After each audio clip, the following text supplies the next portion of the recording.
এই ফটোটিকে আমি আগে আমার প্রোফাইলে সেট করে আপনাদেরকে দেখাচ্ছি। তো দেখুন আমার প্রোফাইলের মধ্যে সেট করে দিলাম। এবার দেখুন আমার প্রোফাইলটাকে দেখতে কিরকম লাগতেছে।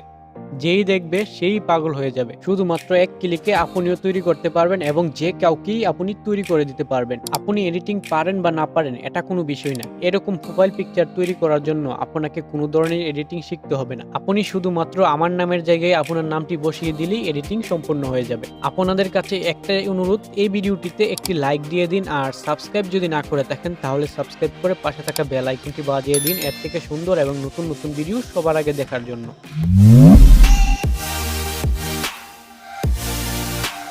প্রথমে আপনার মোবাইলের মধ্যে পিক্সেলল্যাব অ্যাপসটি ইনস্টল করা থাকতে হবে। না থাকলে আপনি প্লে স্টোরে চলে যাবেন, এখান থেকে আপনি পিক্সেলল্যাব অ্যাপসটি ইনস্টল করে নেবেন। দেখুন অ্যাপসটি তো ইনস্টল করার পর আপনি ওপেনের মধ্যে ক্লিক করবেন।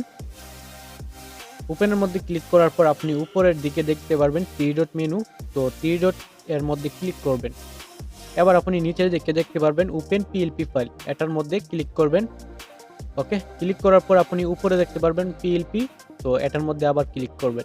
এখানে আসার পূর্বে আপনাকে প্রথমে এই ভিডিও ডেসক্রিপশন বক্স থেকে একটি পিএলপি ফাইল ডাউনলোড করে নিতে হবে, যেটি আমি ভিডিও ডেসক্রিপশন বক্সে দিয়ে রাখবো। ভিডিও ডেসক্রিপশন বক্স থেকে এই পিএলপি ফাইলটি কিভাবে ডাউনলোড করবেন আমি একটু পরেই দেখাবো, আপনি ভিডিওটি মনোযোগ দিয়ে দেখবেন। এবার এই পিএলপি ফাইলটির উপর ক্লিক করবেন। ক্লিক করার পর দেখতে পারবেন আপনার সামনে এরকম ইন্টারফেস চলে আসবে। তো আপনি ওপেন এন্ড অ্যাড এটার মধ্যে ক্লিক করলে দেখবেন আপনার সামনে এরকম আমার নামের একটি লোগো চলে আসবে। আপনাকে কিছু করতে হবে না, শুধুমাত্র আমার নামের জায়গায় আপনার নাম বসিয়ে দিলেই চলবে। তো নাম বসানোর জন্য নামের উপর ক্লিক করবেন। এবার এই অপশনের মধ্যে ক্লিক করে এডিটের মধ্যে ক্লিক করে আপনার নামটি লিখে নেবেন। অবশ্যই আমার নামটি আগে কেটে নিতে হবে। ওকে, আমি দেখানোর জন্য একটি নাম লিখে নিলাম। ওকে, এবার ওকেতে ক্লিক করবেন। আপনার নামটাকে একদম মধ্যবিন্দুর মধ্যে বসাতে হবে, এর জন্য আপনি ডান দিকে যাবেন। ওকে, ডান দিকে যাওয়ার পর আপনি এখানে এই অপশনটি দেখতে পাবেন। তো অবশ্যই মনে রাখবেন শুধুমাত্র এই অপশনটি, এটার মধ্যে ক্লিক করবেন। তো মধ্যে এটার মধ্যে ক্লিক করবেন, এবার নিচের এটার মধ্যে ক্লিক করে আপনি দেখতে পারবেন আপনার নামটি একদম মধ্যবিন্দুর মধ্যে অটোমেটিক সিলেক্ট হয়ে যাবে। এবার আপনি ওকে ক্লিক করবেন। এবার আপনার নামটিকে লক লাগিয়ে নিতে হবে যাতে আপনি অন্য কাজ করতে পারেন।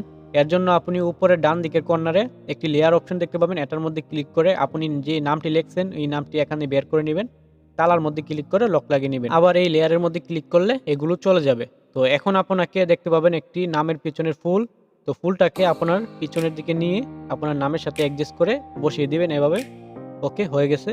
এবার নামের নিচের দিকে দেখতে পারবেন একটি ইংলিশ নাম লেখা আছে, এই নামটিকে চেঞ্জ করে আপনার নাম বসিয়ে দিবেন। এর জন্য আবার নামের মধ্যে ক্লিক করে এডিটের মধ্যে ক্লিক করবেন, এখানে দেখতে পাবেন আমার নাম। তো এটা ডিলিট করে আপনি আপনার নামটি দিয়ে দিবেন। দেওয়ার পর ওকেতে ক্লিক করবেন, দেখতে পাবেন আপনার নাম হয়ে গেছে।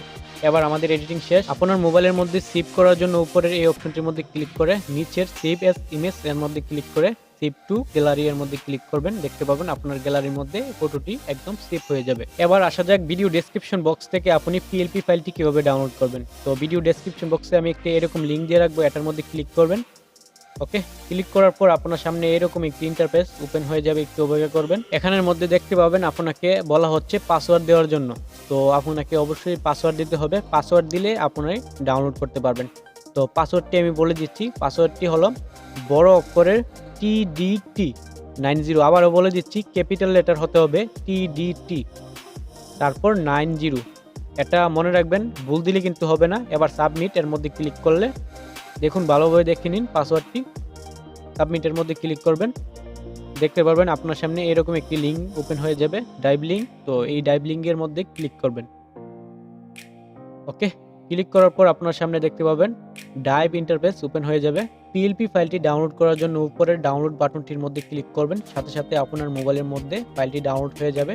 এবার আপনি ইচ্ছামতো এডিটিং করতে পারবেন, যে কাউকেই এডিটিং করে দিতে পারবেন। ভিডিওটি এতটুকু পর্যন্তই। ভিডিওটি ভালো লাগলে অবশ্যই একটি লাইক, একটি কমেন্ট করবেন, আর সাবস্ক্রাইব যদি না করে থাকেন তাহলে সাবস্ক্রাইব করে পাশে থাকবেন। দেখা হবে পরবর্তী ভিডিওতে নতুন কিছু নিয়ে। সাথে থাকার জন্য আপনাকে অসংখ্য ধন্যবাদ।